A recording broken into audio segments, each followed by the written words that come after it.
What can breathe fire, fly through the night sky, and is coming to suck your blood? Hilelxintog, the vampire dragon, of course. Hi everyone, I'm Michael from Night Noon Games, and I just wanted to walk you through how I made this new monster that can be used in Shadowdark or any other OSR fantasy game. If you want your own copy of Hilelxintog, there's a link below where you can download the stat block for free. And if you just throw a buck my way, you'll also get the lore that goes over how this dragon became a vampire in the first place. This is actually my first time commissioning any art, and I'd love to recoup what I paid Yuri Perkowski to make this drawing. Yuri is a fantastic artist, and I think he really nailed this bad boy. You can also find a link to more of his work down in the description below. The idea of a vampire dragon came to me when I was prepping a Curse of Strahd one-shot to run my D&D group through for Halloween. I was kind of thinking, what if Argynvost the dragon wasn't defeated by Strahd, and instead became a vampire himself? Wouldn't that be cool? Then, a day later, I stumbled into this Ed Greenwood video about a couple of crazy vampires that he created for the Forgotten Realms, and he had made a vampire dragon too. Glandorophocles was now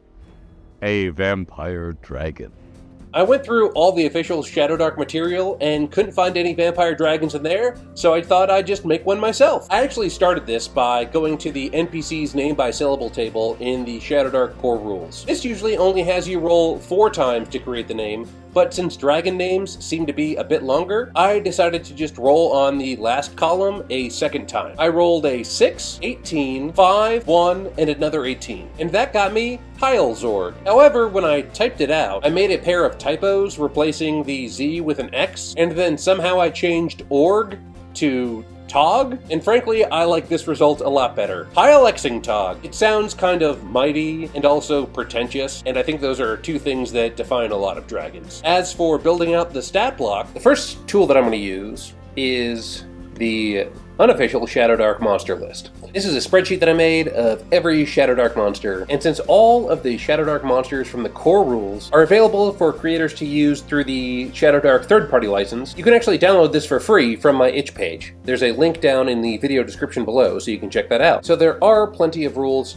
in the core rules about designing monsters. It goes over how to stat them out, description, movement, all of this stuff, before it gets into all of the monster stats. So you can build any monster from the ground up using these guidelines for designing monsters. Personally though, I just like reskinning monsters. And you can also just kit bash them together to make unique monsters of your own. So that's how I'm going to go about it, since I think it'll be a lot quicker and a little more fun. So I'm just going to go to the monster database, and I've already created a sort of a blank page here that I'm going to fill in with the stats for the vampire and stats for the dragon that I want to use. You can see here that there are several types of vampires in the Shadowdark game, but I'm thinking of mine as being more traditional, so I'm going to use the fire dragon variety. And there's also a vampire stat block too.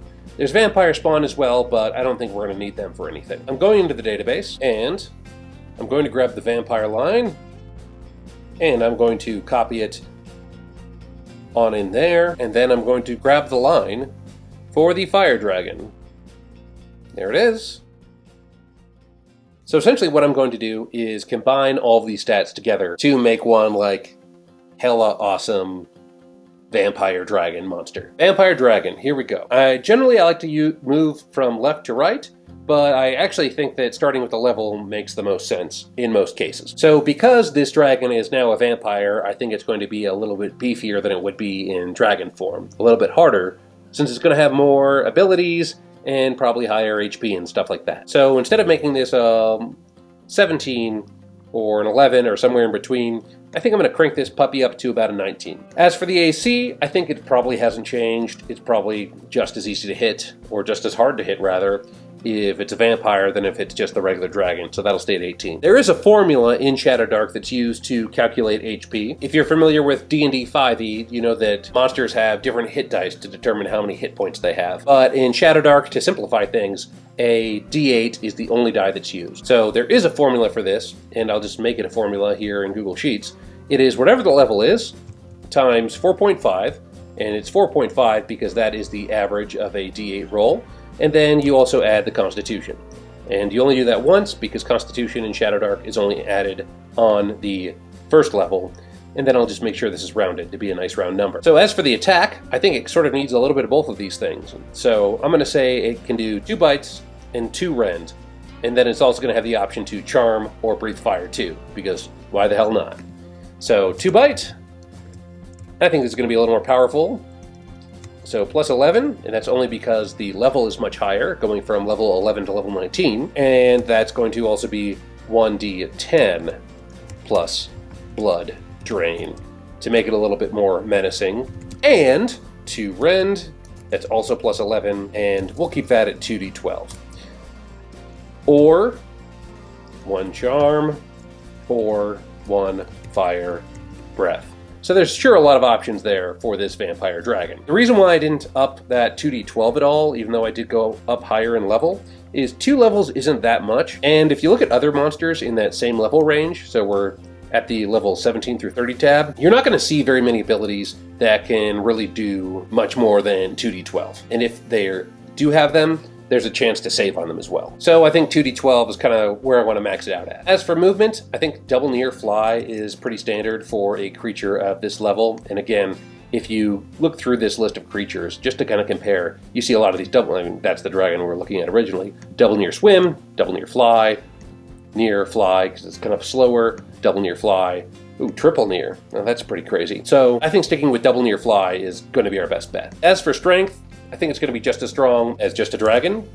Dexterity, I think, may have gone down just a little bit, so I'm going to put that at a 4.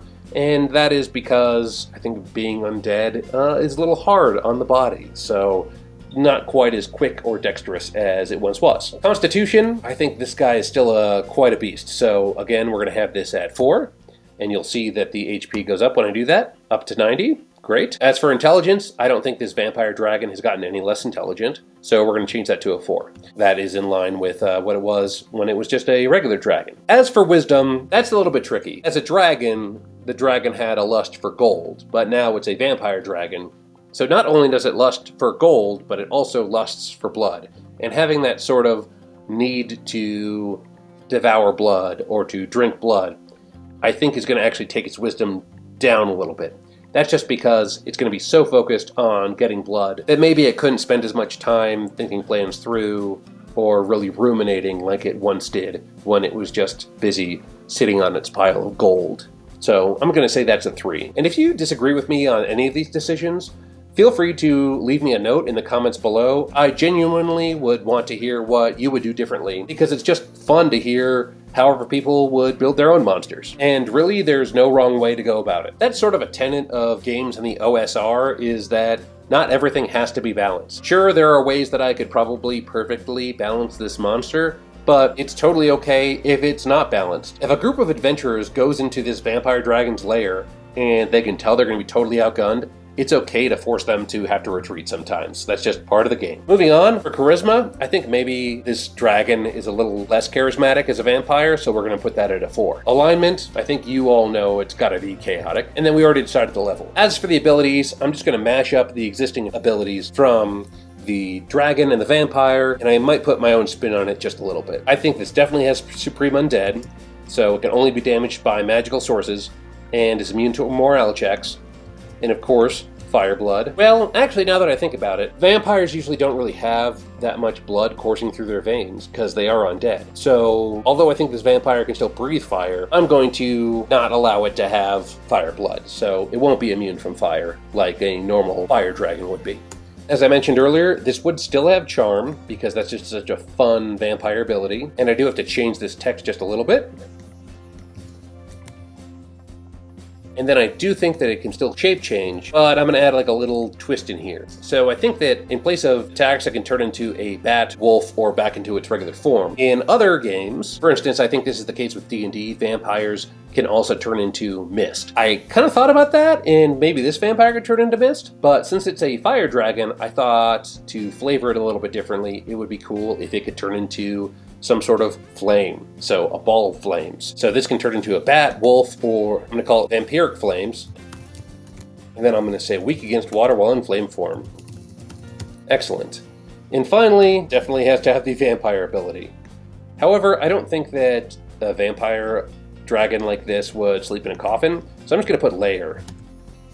I was thinking that maybe the vampire dragon shouldn't be affected by sunlight, but I think it's a lot more fun to keep that ability there. It also means that if there's going to be any fights outdoors, it's going to be during night, And if the vampire dragon has trouble seeing, it can just light everything on fire, and that would make for like a really fun scene, and maybe a really memorable scene for the players to be battling a vampire dragon in this village or a city that's just burning down around them. I also think that this whole idea of driving a wooden stake through its heart, and that's the only way you can really kill it, is a lot of fun too, because a dragon's going to have a huge chest, and it's going to be quite the accomplishment to somehow dig through it to stab it in the heart. So I would be really excited to see what a group of adventurers might come up with in order to accomplish that, even after they've dropped this dragon to 0 hit points. I also forgot when I was building that stat block that I forgot to include the blood drain ability, so I've gone ahead and added that in. If you're interested in picking up your own copy of Hilelxintog, you can find a link in the description below. That stat block is totally free, but if you've got a buck to spare, you can give it to me and I'll tell you all about how this dragon became a vampire in the first place. You can also find a link down in the comments to sign up for my newsletter, and if you do that, I'll send you some free dragon turtle lore too. And also don't forget to follow me on Instagram. And of course, I wouldn't be much of a YouTube person